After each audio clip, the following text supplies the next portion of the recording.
পকেটে 25,000 টাকা নিয়ে তেভাগা এক্সপ্রেসে চেপে আমি কলকাতা যাচ্ছিলাম আমার স্টেশনারি দোকানের মাল কিনতে।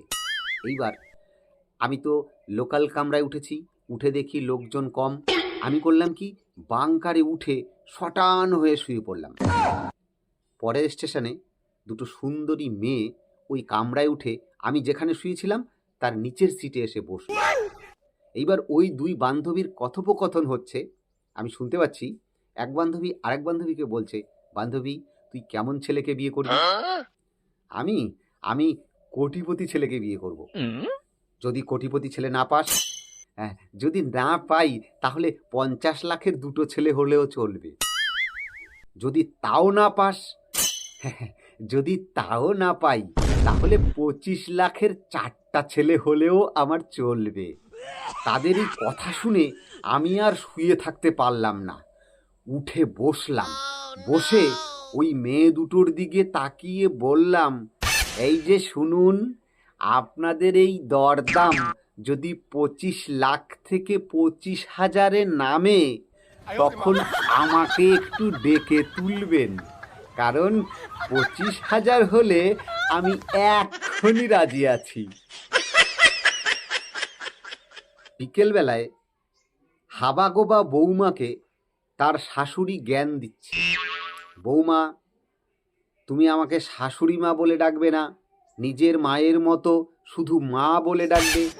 তেমনি তোমার শ্বশুর মশাইকেও শ্বশুর মশাই বলবে না, নিজের বাবার মতো মনে করবে এবং শুধু বাবা বলে ডাকবে। বৌমা মাথা নাড়ল। তখনই অফিস থেকে তার স্বামী ফিরে এলো। তখন হাবাগোবা বৌমা তার শাশুড়ি মাকে বলল, ওই দেখুন মা, অফিস থেকে দাদা এসে গেছে। ছোট্ট একটি বাচ্চা তার মাকে গিয়ে বলছে, মা মা জানো তো আমার টয়লেটে না জাদু আছে। তার মা বলল, কি জাদু আছে তোর টয়লেটে?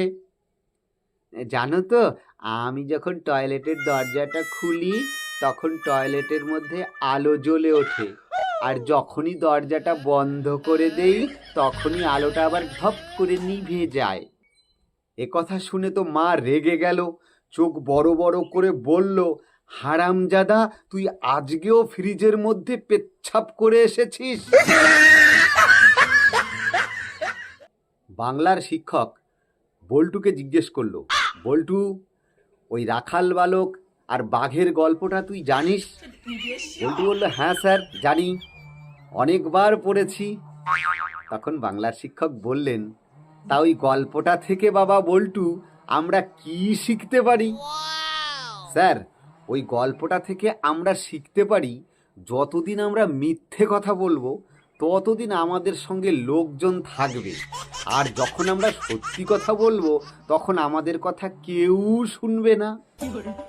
এ কথা শুনে শিক্ষক বলল, বাহ বাবা বাবা বাবা বাহ, কি সুন্দর তোর যুক্তি বাবা। তুই এক কাজ কর, তুই আমার চেয়ারে এসে বস, আমি তোর জায়গায় গিয়ে বসি বাবা। শীতের দিনে দুটো যমজ বাচ্চা উঠোনের মধ্যে বসেছিল। তো একটা বাচ্চা খিলখিল করে হেসেই যাচ্ছে, আর একটা বাচ্চা ভ্যা ভ্যা করে শুধু কেঁদেই যাচ্ছে। এমন সময় ওই দুই বাচ্চার বাবা সেখানে এলো। এসে জিজ্ঞেস করলো, কিরে, একজন শুধু হাসছিস আর একজন শুধু কাঁদছিস, ব্যাপারটা কি?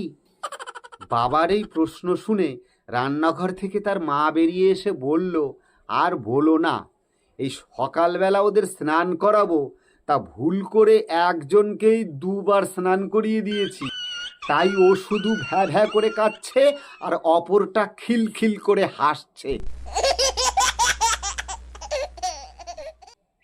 বোকা স্বামী বিয়ের পর তার স্ত্রীকে জিজ্ঞাসা করেছে, তুমি কি কোনোদিন প্রেম করেছিলে?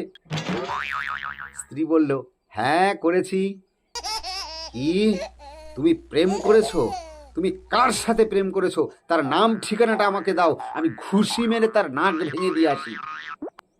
এই কথা শুনে স্ত্রী বলল, ওগো থাক থাক, ঘুষি মেরে আর কারু নাক ভাঙতে হবে না, তুমি তো একা, তুমি একা কি ওদের সবার সঙ্গে পারবে?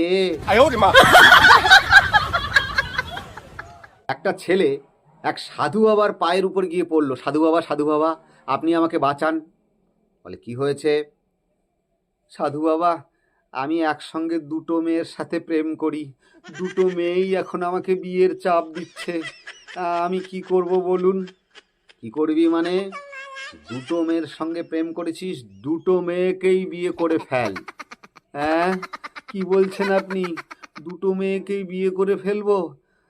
তাহলে তো ভীষণ অশান্তিতে পড়ব। না না, তুই কোনো অশান্তিতে পড়বি না, বরঞ্চ একটা মেয়েকে বিয়ে করলে ও তোর সঙ্গে ঝগড়া করে করে তোর জীবন একেবারে বিষময় করে দেবে। আর যদি দুটো বিয়ে করিস তাহলে 203-এ ঝগড়া করবে, মাঝখান দিয়ে তুই বরঞ্চ বেঁচে যাবি। রাতের বেলা প্রচণ্ড গাঁজা খেয়ে এক ব্যক্তি নিজের শোবার ঘরে ঢোকার পরিবর্তে গোয়াল ঘরে ঢুকে গেছে। গোয়াল ঘরে ঢুকে গরুর লেজ ধরে বলছে, ও পচার মা, প্রতিদিন তো তুমি দুটো করে বেনি বাঁধো, আজ দেখি একটাই বেনি বেঁধেছ। এই বলে সে গরুর পাছায় করে একটা চুমু দিয়ে দিয়েছে। সঙ্গে গরু তাকে লাথি মেরেছে। লাথি খেয়ে বলছে, পচার মা, না হয় একটু গাঁজা খেয়েই তোমাকে চুমু দিয়েছি, তাই বলে লাথি মারতে হবে?